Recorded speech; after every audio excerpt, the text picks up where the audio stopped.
Hi అండి. One more mini vlog. ఈరోజు శుక్రవారం కదండి. సో నేనైతే మార్నింగే లేచి స్నానం అది చేసి పూజ అయితే చేసుకున్నానండి.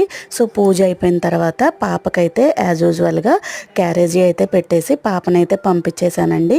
సో నెక్స్ట్ వచ్చేసి నైట్ అయితే బియ్యం అయితే నానబెట్టానండి. కొంచెం కొబ్బరి బూరలు వండుదామని చెప్పైనైతే బియ్యం నానబెట్టాను. సో పాప వెళ్ళిన తర్వాత ఆ బియ్యాన్ని కడిగేసి వడపోతకైతే వేసేసానండి. నెక్స్ట్ వచ్చేసి పొయ్యి మీద పాలు పెట్టేసి మా వారికి అయితే పాలు కలిపేసి ఇచ్చేసి నేను కూడా టీ పెట్టుకొని తాగేశానండి. సో నెక్స్ట్ వచ్చేసి ఈరోజు పని ఉంది కదా, వంట చేసేసి భోజనం చేసేసి స్టార్ట్ చేద్దామని అయితే వంట అయితే ప్రిపేర్ చేస్తున్నానండి. ఇక్కడ వచ్చేసి వంకాయ కర్రీ అయితే చేస్తున్నాను. అండ్ అలాగే బాబు వచ్చేసి వంకాయ ఫ్రై చేయమన్నాడు అనమాట. తన కర్రీ తినడు. సో అందుకోసమని కొంచెం బాబుకి వంకాయ ఫ్రై అయితే తీసానండి. ఆ తర్వాత మిగతాది కర్రీ అయితే ప్రిపేర్ చేసేసాను.